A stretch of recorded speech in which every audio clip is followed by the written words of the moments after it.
PSC ഡയറിയിലേക്ക് സ്വാഗതം. ഇന്ന് നമ്മൾ പഠിക്കാൻ പോകുന്നത് ഭൗതിക ശാസ്ത്രത്തിലെ ചില പ്രധാനപ്പെട്ട വിവരങ്ങളാണ്. കേരള PSC അടുത്തിടെ പബ്ലിഷ് ചെയ്ത 65ാം വാർഷിക വിശേഷൽ പതിപ്പിലെ വിവരങ്ങളാണ് നമ്മൾ പഠിച്ചുകൊണ്ടിരിക്കുന്നത്. ഇതേ പുസ്തകത്തിലെ മറ്റു പ്രധാനപ്പെട്ട സബ്ജക്റ്റുകളുടെ പ്ലേലിസ്റ്റ്, അതുപോലെ 20 സെറ്റ് സ്റ്റേറ്റ്മെന്റ് ടൈപ്പ് ക്വസ്റ്റ്യൻസിന്റെ പ്ലേലിസ്റ്റും ക്രിയേറ്റ് ചെയ്തിട്ടുണ്ട്. അതുകൂടി കാണാൻ ശ്രമിക്കുക. നിങ്ങൾ ആദ്യമായിട്ടാണ് ഈ ചാനൽ കാണുന്നതെങ്കിൽ തീർച്ചയായും സബ്സ്ക്രൈബ് ചെയ്യുക, ബെല്ലൈക്കൺ എനേബിൾ ചെയ്യുക. നമുക്ക് ആദ്യത്തെ പോയിന്റിലേക്ക് കടക്കാം. വലിച്ചു നീട്ടിയ ഒരു വില്ലിലെ ചരടിനുള്ള ഊർജ്ജം ഏതെന്ന് ചോദിച്ചാൽ അത് സ്ഥിതികോർജ്ജമാണ്. വലിച്ചു നീട്ടിയ ഒരു വില്ലിലെ ചരടിനുള്ള ഊർജ്ജം സ്ഥിതികോർജ്ജമാണ്. ഇനി വീർപ്പിച്ച ഒരു ബലൂൺ വെള്ളത്തിനടിയിലേക്ക് താഴ്ത്തുമ്പോൾ അതിന്റെ വലിപ്പം കുറയുന്നതുമായി ബന്ധപ്പെട്ട നിയമം ഏതാണ്? അത് ബോയിൽ നിയമമാണ്. ബോയിൽ നിയമം അടിസ്ഥാനമാക്കിയിട്ടാണ് അങ്ങനെ സംഭവിക്കുന്നത്. അപ്പൊ എന്താണ്? വീർപ്പിച്ച ഒരു ബലൂൺ വെള്ളത്തിനടിയിലേക്ക് താഴ്ത്തുമ്പോൾ അതിന്റെ വലിപ്പം കുറയുന്നതുമായി ബന്ധപ്പെട്ട നിയമം ഏതെന്ന് ചോദിച്ചാൽ അത് ബോയിൽ നിയമമാണ്. വ്യത്യസ്ത പിണ്ഡമുള്ള രണ്ട് വസ്തുക്കളുടെ നിർബാധ പതനം ഒരേ വേഗത്തിലായിരിക്കുമെന്ന് ആദ്യമായി വാദിച്ചത് നമ്മുടെ ഗലീലിയോ ആണ്, അല്ലെ? അപ്പൊ ഗലീലിയോ എന്താണ് പറഞ്ഞത്? വ്യത്യസ്ത പിണ്ഡമുള്ള രണ്ട് വസ്തുക്കളുടെ നിർബാധ പതനം ഒരേ വേഗത്തിലായിരിക്കും എന്ന് ആദ്യമായി വാദിച്ചത് ആരാണ്? ഗലീലിയോ ആണ്. സമുദ്രനിരപ്പിലെ അന്തരീക്ഷ മർദ്ദം എത്രയാണ്? സമുദ്രനിരപ്പിലെ അന്തരീക്ഷ മർദ്ദം 1013.25 മില്ലിബാർ ആണ്, അല്ലെ? ഇതൊന്ന് നോട്ട് ചെയ്ത് വെക്കേണ്ട ഒരു പോയിന്റ് ആണ്. സമുദ്രനിരപ്പിലെ അന്തരീക്ഷ മർദ്ദം എത്രയാണെന്ന് ചോദിച്ചാൽ എത്രയാണ്?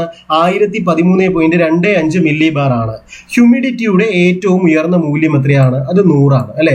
അപ്പൊ 100 ആണ് ഹ്യൂമിഡിറ്റിയുടെ ഏറ്റവും ഉയർന്ന മൂല്യം. അടുത്തൊരു പോയിന്റ് നോക്കാം. ചലിച്ചുകൊണ്ടിരിക്കുന്ന ഒരു വസ്തു മറ്റൊരു വസ്തുവിൽ ഏൽപ്പിക്കുന്ന ആഘാതമാണ് ആക്കം എന്നറിയപ്പെടുന്നത്. അപ്പോ ആക്കം എന്ന് പറഞ്ഞാൽ എന്താണ്?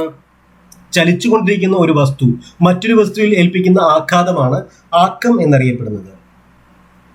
അടുത്തൊരു പോയിന്റ്, ചലിച്ചുകൊണ്ടിരിക്കുന്ന ഒരു വസ്തുവും അതിന്റെ പ്രവേഗവും തമ്മിലുള്ള ഗുണനഫലം ഏത് പേരിൽ അറിയപ്പെടുന്നു? അതും ആക്കം എന്നതിന്റെ നിർവചനമാണ്, അല്ലെ? അപ്പൊ ആക്കം എന്നതിന് രണ്ട് നിർവചനങ്ങൾ നമ്മൾ പഠിച്ചിട്ടുണ്ട്, അല്ലെ? രണ്ട് നിർവചനം എന്തൊക്കെയാണ്?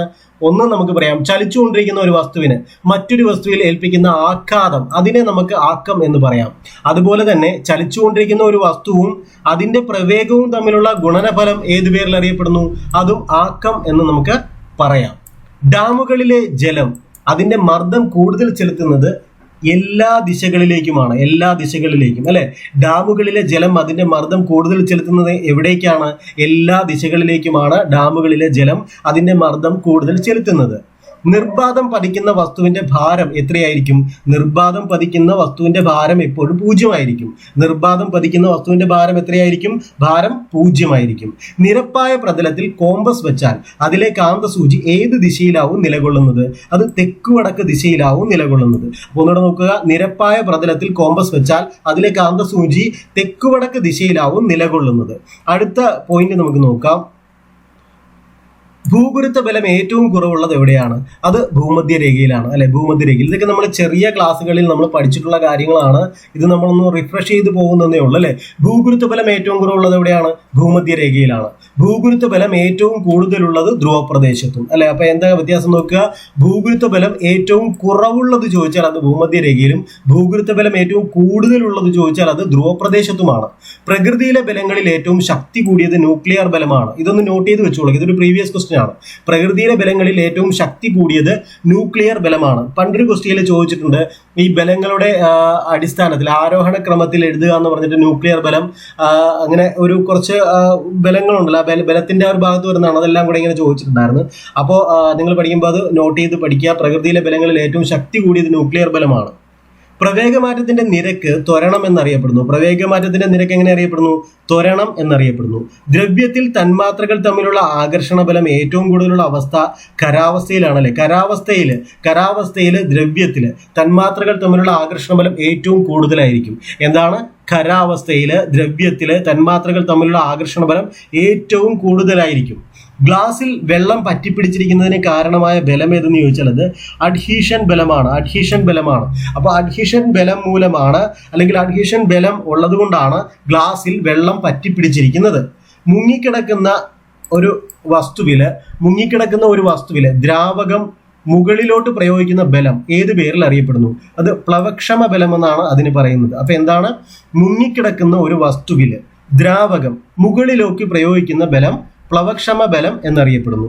അടിസ്ഥാന പ്രകൃതി ബലങ്ങളിൽ ഏറ്റവും ശക്തി കുറഞ്ഞ ബലം ഗുരുത്വ ബലമാണ്. കേട്ടോ, ഗുരുത്വ ബലം. ഇപ്പം നമ്മൾ കുറച്ച് നേരത്തെ പറഞ്ഞു ഏറ്റവും സ്ട്രോങ്സ്റ്റ് ആയിട്ടുള്ള ഫോഴ്സ് ഏതെന്ന് പറഞ്ഞു, അല്ലെ? അത് പറഞ്ഞപ്പോൾ ഞാൻ പറഞ്ഞു നിങ്ങൾ ഒന്ന് നോട്ട് ചെയ്ത് വെക്കേണ്ട ഒരു സംഭവമാണെന്ന് പറഞ്ഞു അല്ലെ. എന്താണ് പ്രകൃതിയിലെ, അത് നമ്മൾ പഠിച്ചാണ് അല്ലെ, പ്രകൃതിയിലെ ബലങ്ങളിൽ ഏറ്റവും ശക്തി കൂടിയത് ഏതെന്ന് നമ്മൾ പഠിച്ചു. ഏതാണ്? ന്യൂക്ലിയർ ബലമാണ്. ന്യൂക്ലിയർ ബലം, നിങ്ങൾ ഈ ന്യൂക്ലിയർ ബലം പഠിച്ചോളാൻ ഞാൻ പറഞ്ഞു. ഇതിനൊപ്പം തന്നെ നിങ്ങൾ പഠിച്ചു വെക്കേണ്ട ഒരു കാര്യമാണ് അടിസ്ഥാന പ്രകൃതി ബലങ്ങളിൽ ഏറ്റവും ശക്തി കുറഞ്ഞ ഈ 2 പോയിന്റും അടുപ്പിച്ച് തന്നെ പഠിക്കുക. ശക്തി കുറഞ്ഞ ബലം ഗുരുത്വബലമാണ്. കാരണം ചിലപ്പോൾ ഒരു 4 സ്റ്റേറ്റ്മെന്റ് കാണും. അതിൽ ആദ്യം ഏറ്റവും ശക്തി കൂടിയത് എന്ന് എഴുതാനാണെങ്കിൽ അതിൽ ആദ്യം ഗുരുത്വബലം കൊടുക്കും, പിന്നെ ഏതെങ്കിലും 2 ബലം കൂടെ കൊടുക്കും, 4മതായിട്ട് ന്യൂക്ലിയർ ബലം കൊടുക്കും. അപ്പൊ നമുക്ക് ഏറ്റവും ശക്തി കുറഞ്ഞതും ശക്തി കൂടിയതും അറിയാമെങ്കിൽ ആ തന്നിരിക്കുന്ന ചോയ്സിൽ നിന്നും ആദ്യത്തേതും അവസാനത്തേതും നമ്മൾ പഠിച്ചിട്ടുള്ള കാര്യങ്ങളുമായിട്ട് മാച്ച് ചെയ്യുന്നുണ്ടെങ്കിൽ അങ്ങനെ കണ്ടുപിടിക്കാൻ പറ്റും. അപ്പൊ ഇത് തീർച്ചയായിട്ടും ഓർത്തിരിക്കുക. പ്രകൃതിയിലെ ബലങ്ങളിൽ ഏറ്റവും ശക്തി കൂടിയ ബലം ന്യൂക്ലിയർ ബലവും ഏറ്റവും ശക്തി കുറഞ്ഞ ബലം ഗുരുത്വബലവുമാണ്. ഇതിനെ ബേസ് ചെയ്തിട്ട് ഇതിനു മുമ്പ് ചോദ്യം ചോദിച്ചിട്ടുണ്ട്. ഉത്തോലക തത്വം ആവിഷ്കരിച്ചത് ആരാണ്? ഉത്തോലക തത്വം ആവിഷ്കരിച്ചത് ആർക്കിമിഡീസ് ആണ്. ആർക്കിമിഡീസ് പ്രിൻസിപ്പിൾ നിങ്ങൾ കേട്ടിട്ടുണ്ടാവും അല്ലെ. ഉത്തോലക തത്വവും ആവിഷ്കരിച്ചത് ആരാണ്? ആർക്കിമിഡീസ് പ്രിൻസിപ്പിൾ ആണ്. ഒരു നിശ്ചിത സ്ഥലത്ത് അനുഭവപ്പെടുന്ന വായുവിന്റെ ഭാരത്തെയാണ് നമ്മൾ അന്തരീക്ഷ മർദ്ദം എന്നറിയപ്പെടുന്നത്. അപ്പൊ അന്തരീക്ഷ മർദ്ദം എന്ന് പറഞ്ഞാൽ എന്താണ്? ഒരു നിശ്ചിത സ്ഥലത്ത് അനുഭവപ്പെടുന്ന വായുവിന്റെ ഭാരമാണ് അന്തരീക്ഷ മർദ്ദം എന്നറിയപ്പെടുന്നത്. ഒരു പ്രത്യേക താപനിലയിൽ അന്തരീക്ഷ വായുവിനെ ഉൾക്കൊള്ളാൻ കഴിയുന്ന പരമാവധി നീരാവിയുടെ അളവ്, അതിനെ നമ്മൾ കേവല ആർദ്രത അല്ലെങ്കിൽ അബ്സല്യൂട്ട് ഹ്യൂമിഡിറ്റി എന്നാണ് പറയുന്നത്. അപ്പൊ അബ്സല്യൂട്ട് ഹ്യൂമിഡിറ്റി അല്ലെങ്കിൽ കേവല ആർദ്രത എന്ന് പറഞ്ഞാൽ എന്താണ്? ഒരു പ്രത്യേക താപനിലയിൽ അന്തരീക്ഷ വായുവിന് ഉൾക്കൊള്ളാൻ കഴിയുന്ന പരമാവധി നീരാവിയുടെ അളവാണ് കേവല ആർദ്രത എന്നതുകൊണ്ട് അർത്ഥമാക്കുന്നത്. ഒരു വസ്തുവിൽ അടങ്ങിയിരിക്കുന്ന ദ്രവ്യത്തിന്റെ അളവ് ഏത് പേരിൽ അറിയപ്പെടുന്നു? അതാണ് പിണ്ഡം അല്ലെങ്കിൽ മാസ് എന്ന പേരിൽ അറിയപ്പെടുന്നു അല്ലെ. അപ്പൊ ഒരു വസ്തുവിൽ അടങ്ങിയിരിക്കുന്ന ദ്രവ്യത്തിന്റെ അളവിനെയാണ് നമ്മൾ പിണ്ഡം അല്ലെങ്കിൽ മാസ് എന്ന് വിളിക്കുന്നത്. അപ്പൊ എന്താണ് പിണ്ഡം? ഒന്നുകൂടെ ആലോചിക്കുക. പിണ്ഡം എന്ന് പറഞ്ഞാൽ എന്താണ്? ഒരു വസ്തുവിൽ അടങ്ങിയിരിക്കുന്ന ദ്രവ്യത്തിന്റെ അളവാണ് പിണ്ഡം എന്നറിയപ്പെടുന്നത്.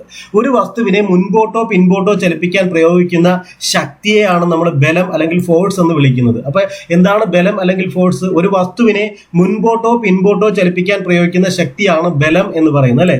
ഒരാൾ വെറുതെ നിൽക്കുകയാണെന്ന് വിചാരിക്കുക, നമ്മൾ അയാളെ മുൻപോട്ട് തള്ളുന്നു, അപ്പോൾ അയാളിൽ നമ്മൾ ബലം പ്രയോഗിച്ചു. ഇനി അയാളെ പിന്നോട്ട് തള്ളിയിടുന്നു. അപ്പോഴും നമ്മൾ എന്താ ചെയ്തത്? ബലം പ്രയോഗിച്ചപ്പോഴാണല്ലോ അയാൾ മറിയാൻ അല്ലെങ്കിൽ വീഴാൻ കാരണമായത്. അപ്പൊ അതാണ് ബലം എന്ന് പറഞ്ഞാൽ എന്താണ്? ഒരു വസ്തുവിനെ മുൻപോട്ടോ പിൻപോട്ടോ ചലിപ്പിക്കാൻ പ്രയോഗിക്കുന്ന ശക്തിയാണ് ബലം എന്നറിയപ്പെടുന്നത്. ഒരു കല്ല് ചരടിൽ കെട്ടി കറക്കുമ്പോൾ കല്ലിൽ അനുഭവപ്പെടുന്ന ബലം ഏതാണ്? അത് അഭികേന്ദ്ര ബലമാണ്. അഭികേന്ദ്ര ബലം എന്താണ്? ഒരു കല്ല് ചരടിൽ കെട്ടി കറക്കുമ്പോൾ കല്ലിൽ അനുഭവപ്പെടുന്ന ബലം അഭികേന്ദ്ര ബലമാണ്. ഒരു കല്ല് ചരടിൽ കെട്ടി കൈകൊണ്ട് കറക്കുമ്പോൾ കയ്യിൽ അനുഭവപ്പെടുന്ന ബലം എന്താണ്? അത് അപകേന്ദ്ര ബലമാണ്. കണ്ട, രണ്ടും അപ്പൊ വ്യക്തമായിട്ട് തന്നെ നമുക്ക് മനസ്സിലാക്കാൻ പറ്റും അല്ലെ. എന്താണ് അഭികേന്ദ്ര ബലം, അതേപോലെ എന്താണ് അപകേന്ദ്ര ബലം. അഭികേന്ദ്ര ബലം എന്ന് പറഞ്ഞാൽ ഇത്രയേ ഉള്ളൂ. ഒരു കല്ല് നമ്മൾ ചരടിൽ കെട്ടി കറക്കുകയാണെന്ന് വിചാരിക്കുക. ഒരു കല്ല് ചരടിൽ കെട്ടി കറക്കുമ്പോൾ കല്ലിൽ അനുഭവപ്പെടുന്ന ബലമാണ് അഭികേന്ദ്ര ബലം. അതേപോലെ കല്ല് ചരടിൽ കെട്ടി കൈകൊണ്ട് നമ്മൾ കറക്കുമ്പോൾ കയ്യിൽ അനുഭവപ്പെടുന്ന ബലമാണ് അപകേന്ദ്ര ബലം എന്നറിയപ്പെടുന്നത്. ഒരു വസ്തുവിന്റെ മാസ്, നമ്മളിപ്പോ പറഞ്ഞല്ലേ പിണ്ഡം എന്ന് പറഞ്ഞു അല്ലെ. അപ്പൊ ഒരു വസ്തുവിന്റെ മാസ് അല്ലെങ്കിൽ പിണ്ഡം കൂടുന്നതിനനുസരിച്ച് അതിന്റെ ജഡത്വത്തിന് എന്ത് വ്യത്യാസം സംഭവിക്കുന്നു? ജഡത്വം കൂടുന്നു അല്ലെ. അപ്പൊ ഒരു വസ്തുവിന്റെ മാസ് കൂടിയാൽ എന്ത് കൂടും? ജഡത്വം കൂടും. അപ്പൊ ഒരു വസ്തുവിന്റെ മാസ് അല്ലെങ്കിൽ പിണ്ഡം കൂടിയാൽ എന്ത് കൂടും? ജഡത്വം കൂടുന്നു അല്ലെ. നമ്മളിവിടെ അപ്ലോഡ് ചെയ്യുന്ന എല്ലാ വീഡിയോയുടെയും പരീക്ഷ നമ്മൾ ടെലഗ്രാം ചാനലിൽ നടത്തുന്നുണ്ട്. താല്പര്യമുള്ള ഡിസ്ക്രിപ്ഷൻ ബോക്സിൽ കൊടുത്തിട്ടുള്ള ലിങ്ക് വഴി ടെലഗ്രാം ചാനലിൽ ജോയിൻ ചെയ്യുക. അപ്പോൾ നോക്കുക, അടുത്തോളം ഇത് ചോദ്യം പലത് ഉത്തരം ഒന്ന് അങ്ങനെയാണ് കൊടുത്തിരിക്കുന്നതിന്റെ ഉത്തരമായിട്ട് വരുന്നത് ഐസക് ന്യൂട്ടൺ ആണ്. ഉത്തരമായിട്ട് വരുന്നത് ഐസക് ന്യൂട്ടൺ ഉത്തരമായിട്ട് വരുന്ന ചോദ്യങ്ങളാണ് ഈ കൊടുത്തിട്ടുള്ളത് അല്ലെ. എന്തൊക്കെയാണ് ആ ചോദ്യങ്ങൾ? പ്രകാശത്തിന്റെ കണികാ സിദ്ധാന്തത്തിന്റെ ഉപജ്ഞാതാവ് അല്ലെ. പ്രകാശത്തിന്റെ കണികാ സിദ്ധാന്തത്തിന്റെ ഉപജ്ഞാതാവ് ആരാണ്? അത് നമ്മുടെ ഐസക് ന്യൂട്ടൺ ആണ്. പ്രകാശത്തിന്റെ കണികാ സിദ്ധാന്തത്തിന്റെ ഉപജ്ഞാതാവ് നമ്മുടെ ഐസക് ന്യൂട്ടൺ ആണ്. ഇനി നമുക്കറിയാലോ ഭൂഗുരുത്വ സിദ്ധാന്തം ആവിഷ്കരിച്ചത് ഐസക് ന്യൂട്ടൺ ആണ് അല്ലെ. ഒരു ആപ്പിളിന്റെ കഥ നമ്മൾ പണ്ട് തൊട്ടേ പഠിക്കുന്നതാണല്ലേ. ഒരു ആപ്പിള് താഴെ വീഴുന്നതും അതുമായി ബന്ധപ്പെട്ട ഭൂഗുരുത്വ സിദ്ധാന്തമൊക്കെ നമ്മൾ പഠിച്ചിട്ടുള്ളതാണ്. അപ്പൊ പ്രകാശത്തിന്റെ കണികാ സിദ്ധാന്തത്തിന്റെ ഉപജ്ഞാതാവ് ഐസക് ന്യൂട്ടൺ ആണ്. ഭൂഗുരുത്വ സിദ്ധാന്തം ആവിഷ്കരിച്ചത് ഐസക് ന്യൂട്ടൺ ആണ്. സൂര്യപ്രകാശത്തിൽ സപ്തവർണ്ണങ്ങൾ ഉണ്ടെന്ന് കണ്ടെത്തിയ ശാസ്ത്രജ്ഞൻ ഇദ്ദേഹമാണ്. എവിടെയാണ്? സൂര്യപ്രകാശത്തിൽ അല്ലെ സപ്തവർണ്ണങ്ങൾ ഉണ്ടെന്ന് കണ്ടെത്തിയ ശാസ്ത്രജ്ഞൻ അല്ലെ. VIBGYOR, violet, indigo, blue, green, yellow, orange, red സപ്തവർണ്ണങ്ങൾ അല്ലെ ഉണ്ടെന്ന് കണ്ടെത്തിയ ശാസ്ത്രജ്ഞൻ ആരാണ്? നമ്മുടെ ഐസക് ന്യൂട്ടൺ ആണ്. ധ്രുവങ്ങൾ അല്പം പരന്നതും മധ്യഭാഗം ചെറുതും ചെറുതായി വീർത്തതുമായ ആകൃതിയാണ്. അതിനെ നമ്മൾ ജിയോയിഡ് എന്നാണ് പൊതുവെ പറയുന്നത്. എന്താണ്? ധ്രുവങ്ങൾ അല്പം പരന്നതും മധ്യഭാഗം ചെറുതായി വീർത്തതുമായ ആകൃതിയെ ജിയോയിഡ് എന്ന് പറയുന്നു. ഈ ജിയോയിഡ് ആകൃതിയാണ് ഭൂമിക്കുള്ളത് എന്ന് സ്ഥാപിച്ച ശാസ്ത്രജ്ഞനാണ് നമ്മുടെ ഐസക് ന്യൂട്ടൺ, അല്ലെ? അപ്പൊ ഐസക് ന്യൂട്ടൺ കണികാ സിദ്ധാന്തത്തിന്റെ ഉപജ്ഞാതാവാണ്. ഭൂഗുരുത്വ സിദ്ധാന്തം ആവിഷ്കരിച്ചു. സൂര്യപ്രകാശത്തിൽ സപ്തവർണ്ണങ്ങൾ ഉണ്ടെന്ന് കണ്ടെത്തി. അത് മാത്രമല്ല, ഭൂമിയുടെ ആകൃതി ജിയോയിഡ് ആണ് എന്ന് സ്ഥാപിച്ച ശാസ്ത്രജ്ഞനും ന്യൂട്ടനാണ്. ഇതുകൂടാതെ കാൽക്കുലസ് എന്ന ഗണിതശാസ്ത്ര ശാഖ, എന്താണ് കാൽക്കുലസ് എന്ന ഗണിതശാസ്ത്ര ശാഖ രൂപകൽപ്പന ചെയ്തത് നമ്മുടെ ഐസക് ന്യൂട്ടനാണ്, അല്ലെ?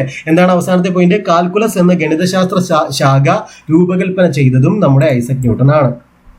അടുത്ത പോയിന്റ് നമുക്ക് നോക്കാം. വസ്തുക്കളിൽ ബലം ചെലുത്തുന്ന പ്രഭാവം പഠിക്കുന്ന ശാസ്ത്രശാഖയാണ് ബലതന്ത്രം, അല്ലെ? എന്ത് പറയാൻ? മെക്കാനിക്സ് എന്നാണ് പറയുന്നത്, അല്ലെ? മെക്കാനിക്സ്. എന്താണ് മെക്കാനിക്സ് അല്ലെങ്കിൽ ബലതന്ത്രം എന്ന് പറയുന്നത്? വസ്തുക്കളിൽ ബലം ചെലുത്തുന്ന പ്രഭാവം പഠിക്കുന്ന ശാസ്ത്രശാഖയാണ് ബലതന്ത്രം അല്ലെങ്കിൽ മെക്കാനിക്സ് എന്ന് നമ്മൾ പറയുന്നത്. വിളക്കുനാടയിൽ എണ്ണ കയറുന്ന തത്വമാണ് കേശികത്വം. ഇത് നമ്മൾ സ്കൂൾ ലെവലിൽ നമുക്ക് അറിയാവുന്ന കാര്യമാണ്, അല്ലെ? എന്താണ്? വിളക്കുനാടയിൽ എണ്ണ കയറുന്ന തത്വം കേശികത്വം എന്നറിയപ്പെടുന്നു. കത്രിക, അല്ലെ? കത്രിക ഏത് വർഗത്തിൽപ്പെട്ട ഉത്തോലകത്തിന് ഉദാഹരണമാണ്?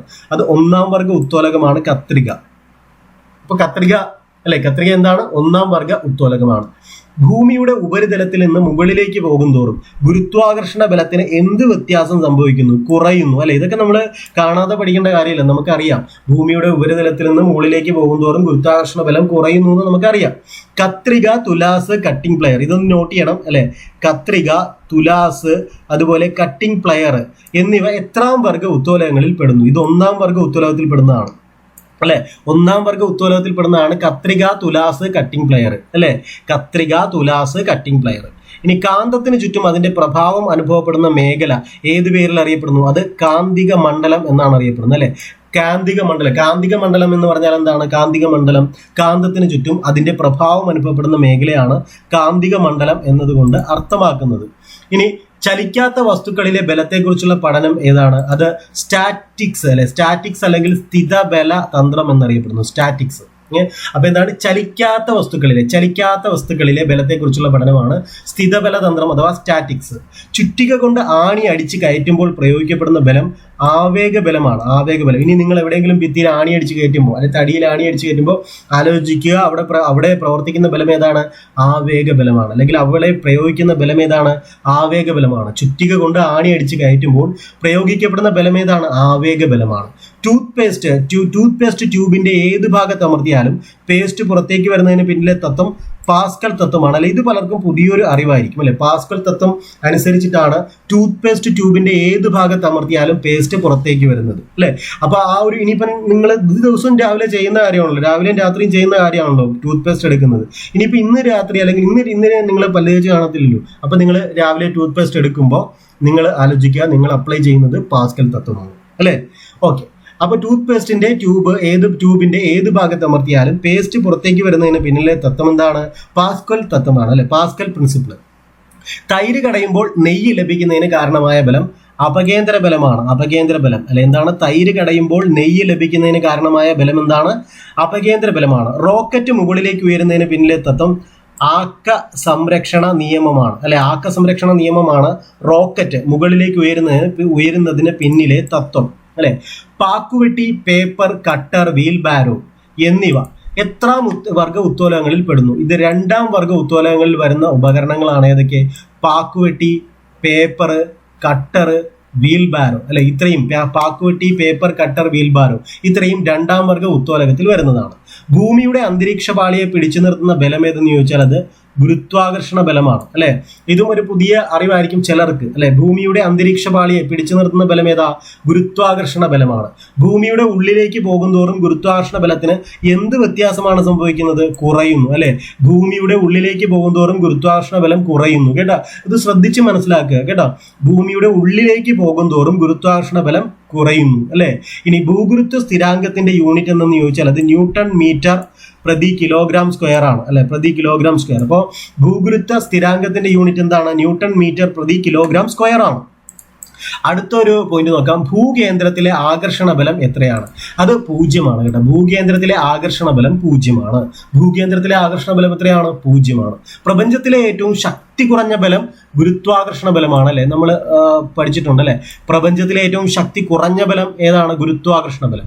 പ്രപഞ്ചത്തിലെ ഏറ്റവും ശക്തി കൂടിയ ബലം ന്യൂക്ലിയർ ബലം. ഈ 2 പോയിന്റ് അറിഞ്ഞിരുന്നാൽ ചിലപ്പോൾ നമുക്ക് ഒരു ക്വസ്റ്റ്യൻ ആൻസർ ചെയ്യാൻ പറ്റും. കാരണം ചിലപ്പോൾ ഒരു 4 ടൈപ്പ് ബലങ്ങൾ കൊടുത്തിരിക്കും, അതിൽ ന്യൂക്ലിയർ ബലവും ഗുരുത്വാകർഷണ ബലവും ഉണ്ടാകും.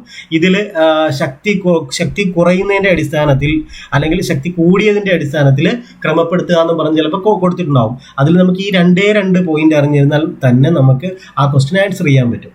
ഇതിനു മുമ്പ് അങ്ങനെ ചോദിച്ചിട്ടുണ്ട്.